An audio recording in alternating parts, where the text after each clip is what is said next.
Hey, Dave. Good name. Isn't that easy? Trying to keep it Hello, simple. me. Huh? Hello, me. Hello, Hello. me. Yep, it's the old KISS formula, keeping So, it simple. I should start by saying aloha. Are you a native or are you a Haole? I'm a Howley. Very good of you. Okay. I was going to ask what your connections were to the island, and I guess you're revealing a little bit of that already. Well, I've got a lot of history with Hawaii, going to several of the different islands over time. I first went to when I was 15 surfing, had a terrible experience with sea urchin and a friendly native telling me how to deal with it, but I didn't believe him. And went back several years later with Anna, the girl that all those Megadeth songs are written about. Mm. And then eventually got married to Pam there. And the 3rd will be our 25th anniversary. We weren't going to be playing the islands, but it means so much to me to be there. It's such a beautiful place that I just pleaded with our management to get us a show there, even if we had to play the little Pink's Garage place I think we played last time we were there. Yeah, you're March 2nd and 3rd at the Republic is the place that you're at, and that's really cool for you. So you have a real connection with these dates and obviously some memories of previous experiences. Do you have any with the high amount of folks from your business who live here, either on Oahu or in Maui? Any friends who live here that you think of? Well, Kirk Hammett, I guess I'm thinking out loud, as someone that you know he lives here. And that I know. Yeah, James lives there. My brother-in-law lives there. I know there's Alice Cooper, my godfather's manager. Shep Gordon lives there. Yep. I don't know a lot of people who have moved out there that have been able to overcome the island fever, though. That haven't just moved there and stay there. Yeah, well, that's a tough thing. Anybody that starts on the mainland. Yeah, I get that. I started in Philly, so sometimes I ask myself just what you were saying. Yeah. And that happens. But you're coming back. You got this new Dystopia is the new Megadeth record, and it means no good place, undesirable society. I'm thinking the world's kind of nuts. I just had Dave Windorf from Monster Magnet on. They're covering Ball of Confusion by The Temptations. So when I see Dystopia with you, it seems like a similar nod to how nuts things are. It's kind of more like the inside of the apartment that David Ellison and I lived in when Chris Bowen was in the band. That's a good description, on a personal level. Yeah.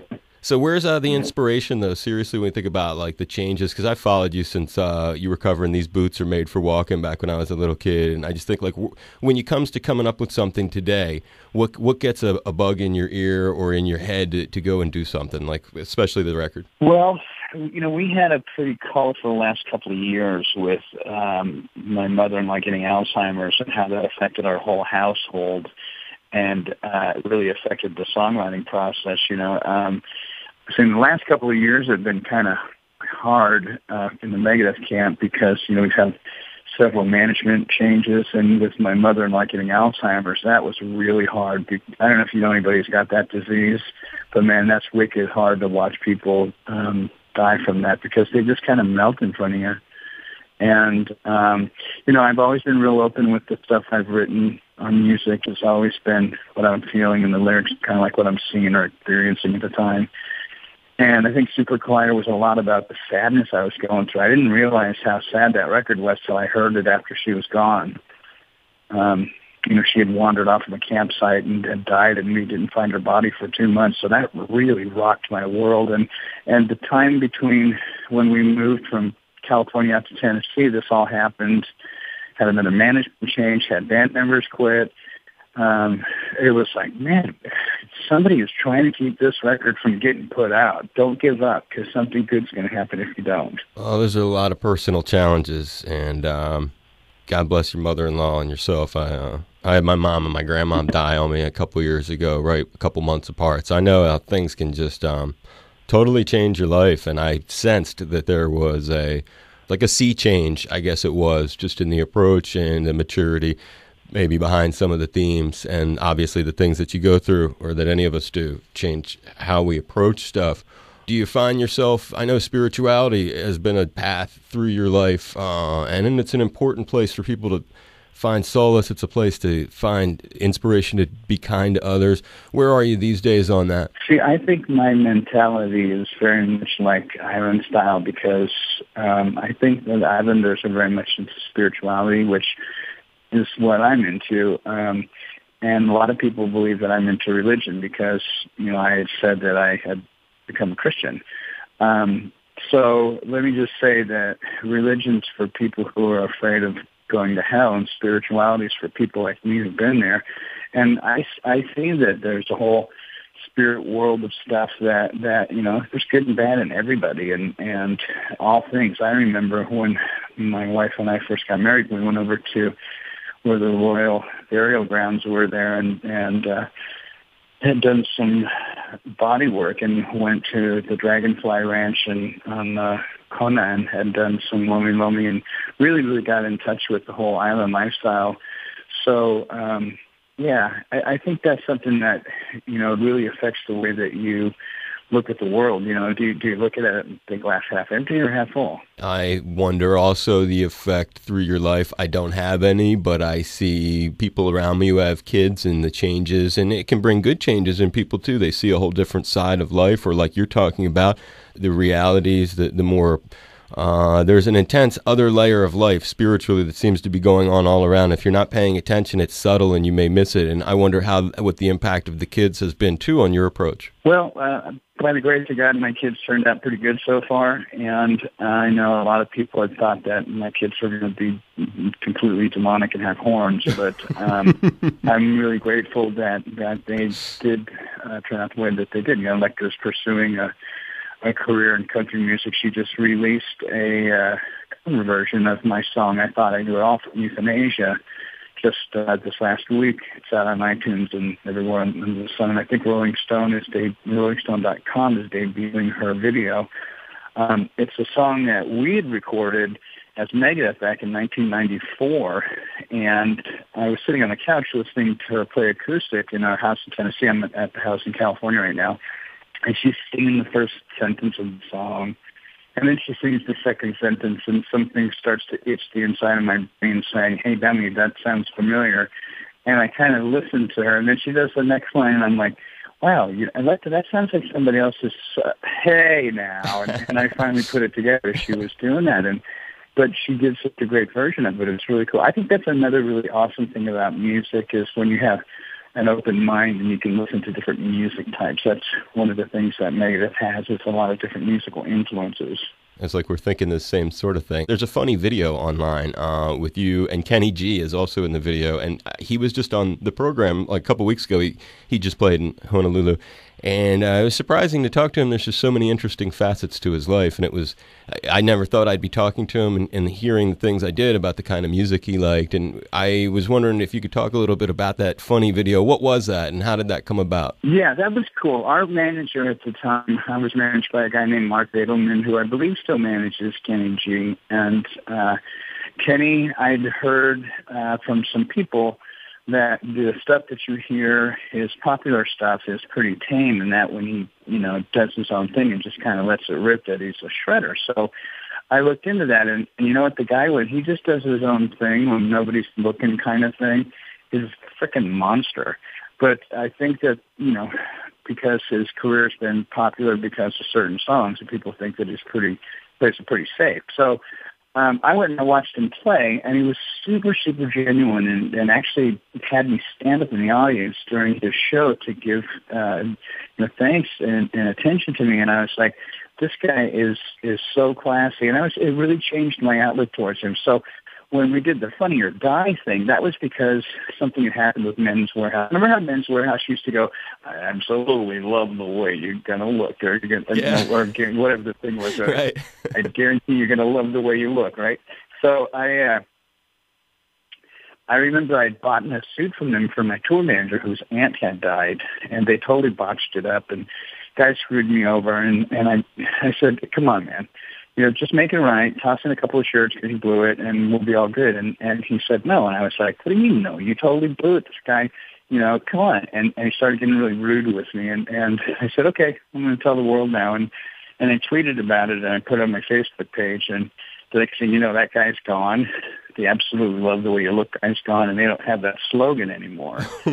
So that's what the whole pun was on the Funny or Die skit was, that guy. And I'm sad that he lost his job. I don't take any pleasure in people that are innocent victims getting hurt, because it wasn't him. It was the knob that was at the store that I ordered it from.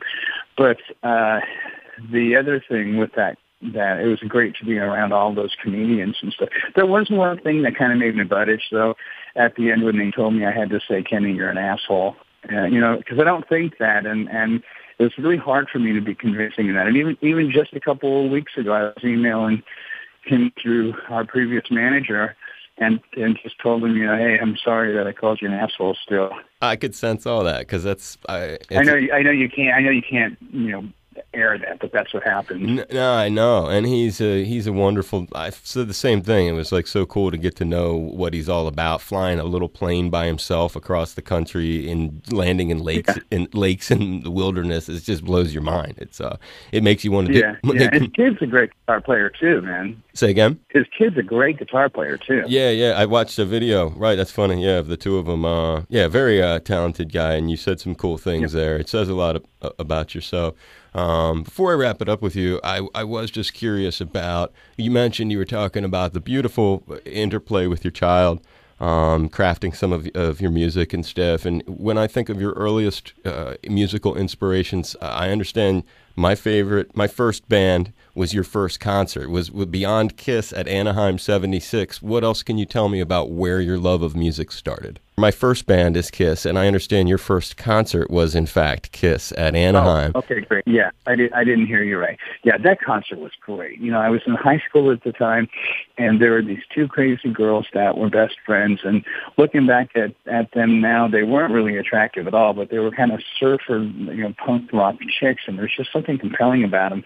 So I asked Gina, the one, to go with me to the Kiss concert, and I didn't have a driver's license. I was underage still at the time, so I snagged my mom's car and drove to Anaheim Stadium. And I remember we walked in there, and concert started, and we just started partying. And before you know it, I'm by myself. And I remember walking back to the car and driving back home, and the next time I saw her, I was thinking nothing even happened. Concert was great, though. I remember Dodger Stadium, the loge sections, the different levels, the tiers where people sit in, where you could visibly see them going up and down. Right, from the excitement. What was the first? What was the first music, though, other than Kiss? Was there other music that helped? Like, who was it who got you? Because this has now been your life, so I'm just curious how the seed was planted. Well, oddly enough, I was a kid who had two nephews that were close in age to me, and I was living with my sister who had that nephew, and I was in his room at the time when my cousin's husband showed up, and he had a Les Paul guitar. And for some reason, I just thought it looked cool. He handed it to me, showed me how to do a power chord, and that was it for a couple of years. I did it and put it down and completely walked away from it. But then my sister met this guy, and he was playing, and that was it. I thought that's the coolest thing.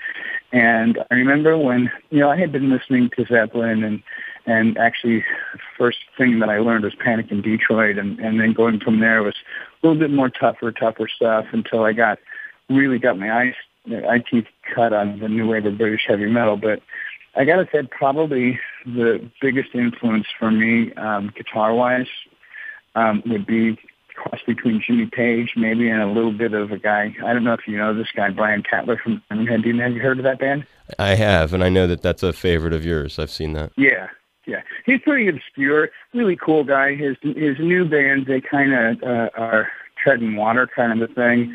I think that, all the planets aligned when it was him in the original lineup. People could say the same thing about me, which I understand. But for me, those first couple of records were the ones that, changed the world, when myself and James heard those guys and were playing that particular guitar style crossed with some of the other little bands that kind of formulated what we were doing. You've had a remarkable career, and I really appreciate you getting to be so generous today, talking both spirituality, talking about music, your kids. I invite you when you're here. We have a great studio. I'd love to have you come in, maybe play something acoustic if you wanted. If you wanted to talk at all, do something. Sure. It'd be great to host you. We've had a lot of different artists in that room, from Godsmack to the Byrds, Ziggy Marley, Booker T. It'd be wonderful to put you in there right around your anniversary, too, which I hope is a good one for you, Brother Dave. Yeah. Well, we'll be spending it in paradise, so it's all cool, all right? Hey, this is Dave Mustaine from Megadeth. Thank you for listening to my good friend Dave Lawrence on member-supported Hawaii Public Radio. It's fantastic, Dave. I really do hope you'll come by the studio if you have some time. Otherwise, I understand I would love that. You're having your anniversary. I would love that. Well, that would be cool. I give you a hug, a high five, and be safe. Thank you very much today. It was great talking. You're welcome. Thank you too, Dave. Aloha, buddy. Bye-bye. See you, brother. Bye-bye.